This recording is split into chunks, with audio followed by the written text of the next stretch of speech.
Hi YouTube, thank you for tuning in to yet another video for Kiki Life of Tea. And as you can see here from the table, we're actually going to be talking about hair products and hair tips for relaxed hair.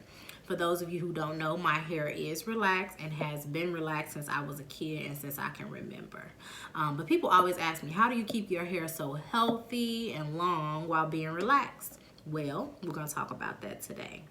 I actually just got through doing my hair, flat ironing it, and I hope y'all like it. I did it just for y'all. So I think it's very important that I start this video off by telling you all the difference between relaxed and permed hair. Because you hear a lot of people say perm when they actually mean relaxed, because I used to do it myself, unfortunately. You are using a chemical to relax your hair when you want your hair straight. You are using a chemical to perm your hair when you want to produce curls in your hair. So please keep that in mind. So today we're going to be talking about hair tips for relaxed hair, which is my hair. So let's just get started. So tip number one, go to a licensed hair professional to get your hair relaxed. I cannot stress that enough. I personally would never relax my hair myself. I just don't trust it. I don't want to risk it. I ain't trying to take my hair out. So go to a licensed hairstylist to relax your hair. Okay? So tip number two, try to stretch your relaxers out. Just depends on how fast your hair grows. And when I say stretch out, I mean go longer than the recommended 6 to 8 weeks to get a relaxer. I typically try, I say try, because sometimes life get ahead of me and time fly, and I'll go longer than 4 months getting a relaxer. But I would like to get a relaxer every 4 months. But typically I usually get a relaxer twice a year, regardless of whatever I do. And the reason I do that because I don't want to put that chemical in my hair too frequently. So I definitely recommend try to stretch it out a little bit if you can. If your hair is severely damaged or, you know, it needs some attention, definitely go before that. Don't wait. If your hair is having some emergencies, go see your hairstylist. Okay, tip number three, no scratching before your relaxer appointment. I say typically I try not to do it maybe 5 days before my relaxer. So try to do that.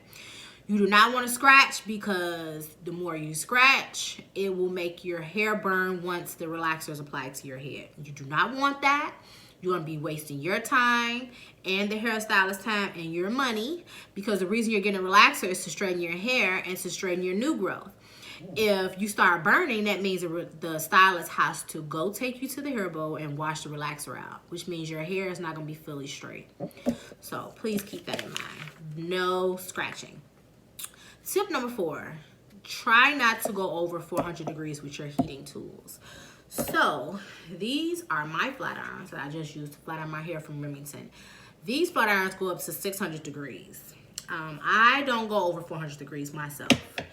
I actually just got a relaxer about a month ago, so my hair is still pretty straight.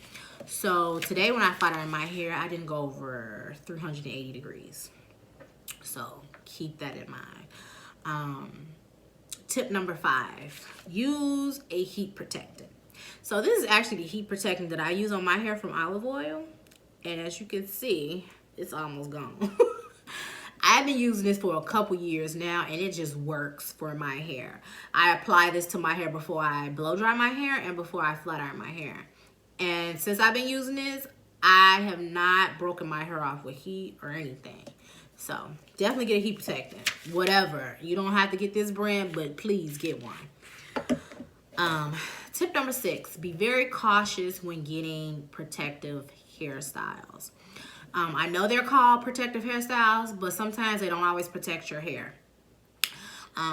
You know, a lot of us get braids. I know I get braids, and I'm very cautious of who braid my hair and how tight they braid hair.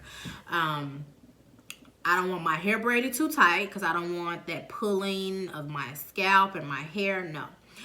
And also I leave my edges out when I'm getting my hair braided. So be very cautious with these protective hairstyles. I remember a while back people was getting lemonade braids and it was taking their edges out because it's like they had to pull their hair, you know, so tight. So please keep that in mind. Tip number 7, don't dye your relaxed hair. Don't do it, don't risk it. I know it's hard because I know myself, I be seeing people dye pretty hair and I be like, oh my God, I want to dye my hair. But no, my hair is relaxed. My hair is chemically relaxed. I don't want to add another chemical on top of that and make my hair come out. So, or break off. I had dye in my hair in high school and it made my hair so dry. It used to break off all the time. So I would never do that again and I would never risk it. Only way I put dye in my hair if I end up going natural. So I would not dye my relaxed hair. Tip number 8, use a hot oil treatment on your hair.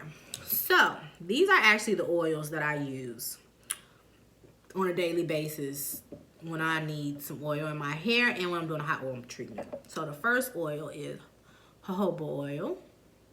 I got this from Amazon. This right here is grapeseed oil.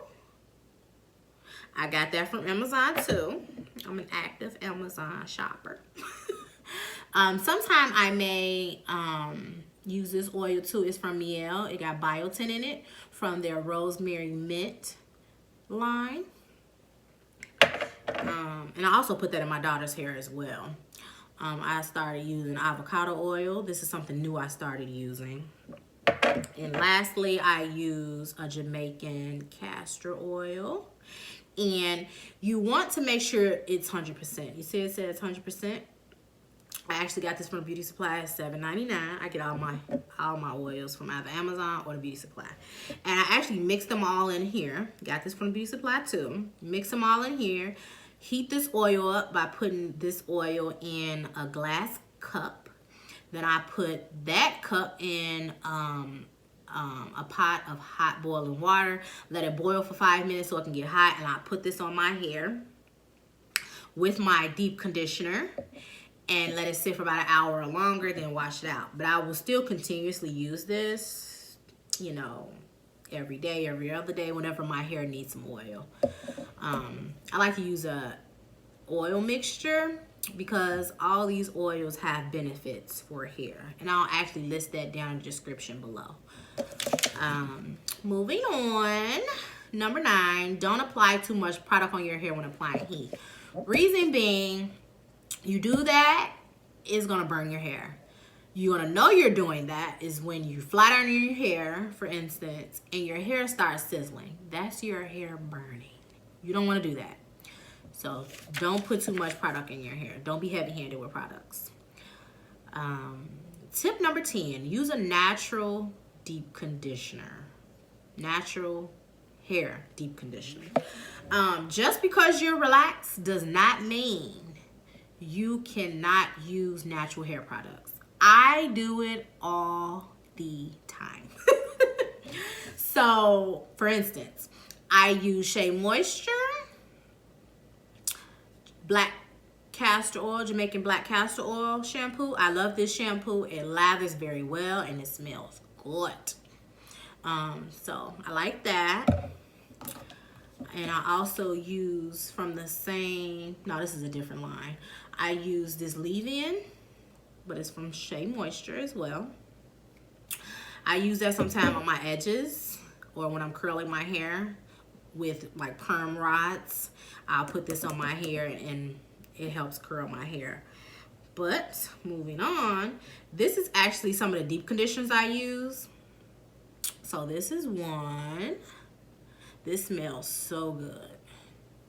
I got that from Target. You can get this from Target, and I believe it's in Walmart as well.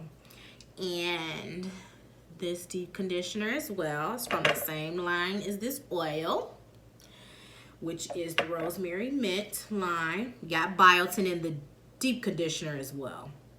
So that's pretty good.